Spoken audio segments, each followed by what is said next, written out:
Scythe by Neal Schusterman is, unbeknownst to me going into it, a YA sci-fi novel. I was under the impression this was just going to be a fantasy book my fans wanted me to read, and I went in completely blind.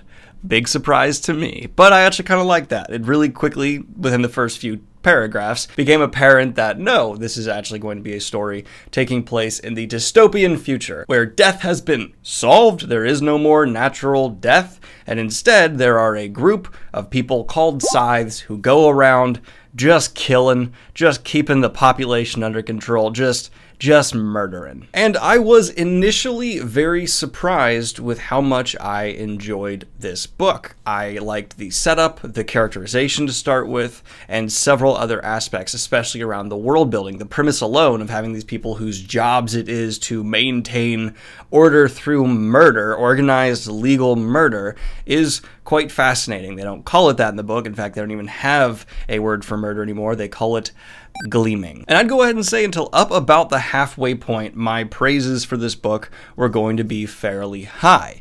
Unfortunately, though, as the latter half of the book began to unravel and what was set up was beginning to be paid off, I found myself rather disappointed. I still enjoyed the characters overall. We follow two protagonists who are going through rather extremely different apprenticeships to become one of these Scythes. One a brutal, cult-like kind of situation, and the other one is more in a, philosophical, we're doing this for good reasons position. And that was interesting enough. And before getting further into this, I'm mildly sick. I have a cold. No, it's not. Shut up. I have a cold.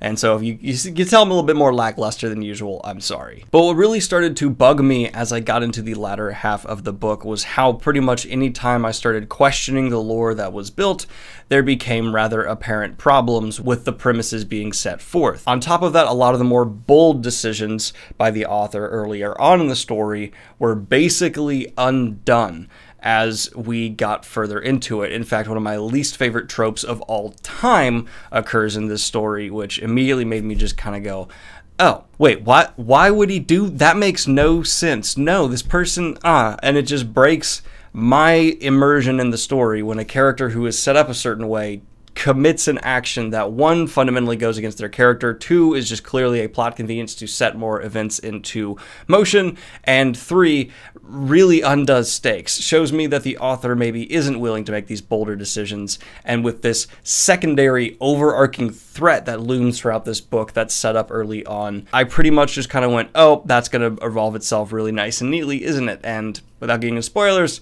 yeah, the stakes were definitely not what they once were, and a lot more plot convenience happened from there. In a book that begs so many philosophical questions about life and death, immortality, inflicting societal pressures and traditions on people, unfortunately the author seemed to back down from actually putting forth any form of answer to these. And I'm not even saying I like an author directly answering things, but the arguments went from being set up as something that could be complex to villains becoming over the top and shallow, and therefore any maybe the reader relating to them a little bit just gets flushed down the toilet.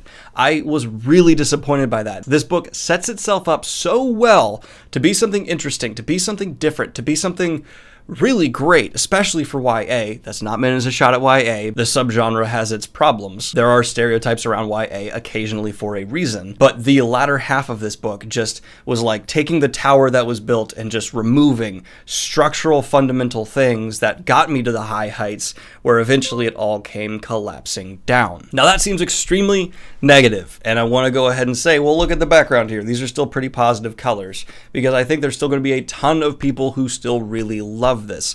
This criticism I have of stakes being destroyed is something I'm aware of is actually kind of common in YA, and people who enjoy this subgenre don't mind it as much, and that's totally fine and alright. And if you're interested in that, this might be the book for you, because I'm very much so a character motivated, high stakes reader, and many other people are not. A lot of other people just like to read based off of interesting ideas or exploration of concepts and don't like to question lore as much as I do. And if you're that kind of reader, phenomenal, go right ahead. I think you'll really enjoy Scythe, and Neal Schusterman definitely has a lot of features as a writer that are really defensible. The guy has a flair when it comes to the way he's putting so much personality into his world that I can see why a lot of readers are going to defend Scythe vehemently, because I do kind of feel this personality coming through the pages where he's building a world and organization within that world that stands out. Like, Scythe alone on premise, I would say, is interesting, and the execution of the premise itself, not necessarily the narrative throughout it,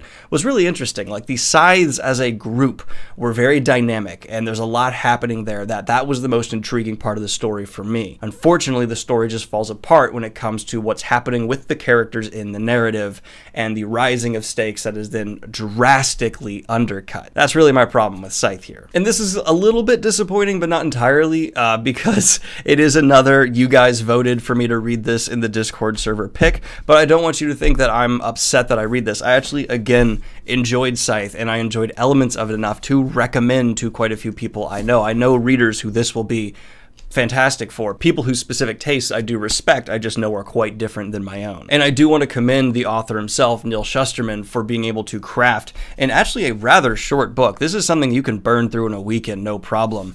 So much. Like, you can actually go back and think about this world and the questions that it poses without maybe having a satisfying narrative then branching off from that question posed. You can think about those questions a lot because they are things that do plague our society. You know, people always say they want to be immortal. People want to avoid death, but what are the consequences of that? And that aspect of the world, again, I want to say the author handled quite well.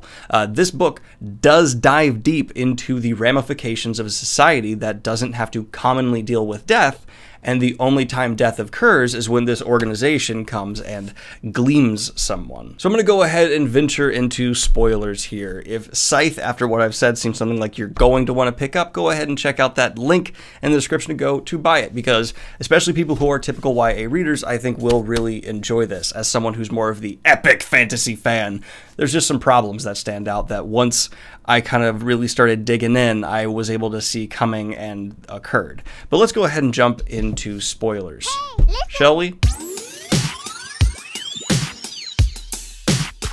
So, not only is our mentor figure not dead, he just lies about himself dying and then retires somewhere without really taking care of his apprentices and assuming something would go down when he knows there's a ton of corruption and vile people in the organization he's leaving. He just assumes, no, everything will be fine. I don't need to take responsibility for this. When he's set up and shown to us, the readers, to be someone who's very about loyalty, he's very about the discipline of the practice. This person is set up as someone who's going to fight for what he believes in, and then he just dips out and fakes his own death, and that was extremely unsatisfying for me and was a massive red flag of this is not going to have narratively decisions for me that make sense.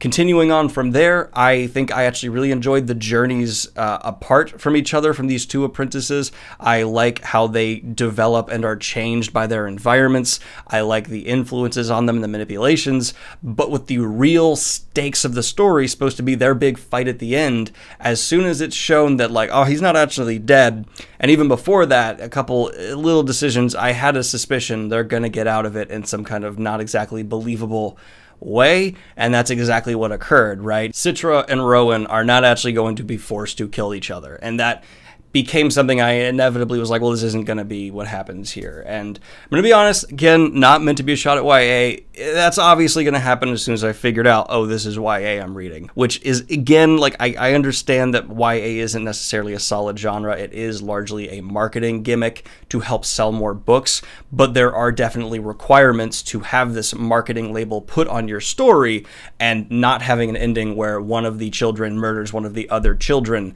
is one of those requirements. And that's why I do typically steer away from the genre, because it does end up making things more predictable and less enjoyable for me. And I found that ending to be a big enough kind of middle finger to me as the reader, where it's like, you really could see this coming, and it's not that much of a big stakes situation where I feel no motivation to continue on in the series, because my investment officially kind of died there. But I also had a fairly large problem with Rowan's showdown with his new twisted cult leader mentor. That might be actually the biggest disappointment for me as a reader. He was set up as an interesting villain at the beginning, where I could kind of believe where he's coming from. Like, I'm not siding with him at all, but I can see his standpoint. But then he just rapidly tumbles. At one point in the story, there's just a turning point. He becomes just over the top, total cult leader, no logic, just egotistical maniac. And that, again, harmed my ability to totally invest in this story. I want a villain who I can go, I see your point. And he had scenes early on where that made sense, but then it just kind of delved too deep into the, no, you can't side with this guy. He's just an egomaniacal, mass-murdering sociopath. And that actually hurt my investment in Rowan's arc, because Rowan is supposed to be this character who's struggling with his morality because he has two opposing arguments that are making sense to him and pulling him in different directions. But suddenly when this guy starts going crazy over the top and Rowan's still acting conflicted, I'm like, no, you're smarter than that. You know, even in this setting you're forced to be in, that this isn't going to be someone you ideologically align with. And then there's just kind of another purging they do, where in that purging, because of a Scythe dying, Rowan just decides to murder them all in a fight that he absolutely should have lost. I don't know why he's just conveniently and easily able to kill these people. In fact, I would say the handling of action in this book in general is maybe from a writing standpoint the worst aspect, because we just get lines like, oh, his arm was lit on fire, but then he rolled and put it out and then killed the person with the hammer. And I'm like, there's a lot of gray in there. I need you to fill out for me as a reader to be like, okay, that makes sense, and not just, okay, well, if he was hit with a flamethrower, why didn't he just die? Like, if you're hit with a flamethrower and that person tracks you because they're an experienced, trained killer, and there's someone else there who also has a weapon, you should not be able to easily win that when you are an apprentice. An apprentice is a lot of promise, but I can't just suspend my disbelief that much. See how a lot of this, though, is coming down to taste as a reader? This is coming quite a bit down to taste as a reader. And so, again, there's going to be a lot of people who read these books and go, I don't need that much detail. Totally fine by me, and I can respect it, but it bugged me quite a bit. I did enjoy this setup and payoff with the manipulation through the High Scythe's daughter, and how that was given back to kind of be like, all right, you're not going to investigate this too much because here you go, I got you in the clear. That worked out well. And that's what kind of is frustrating. Again, I keep saying frustrating reviews. There are beacons of light. And I actually have a much higher view of this than I did with Nevernight.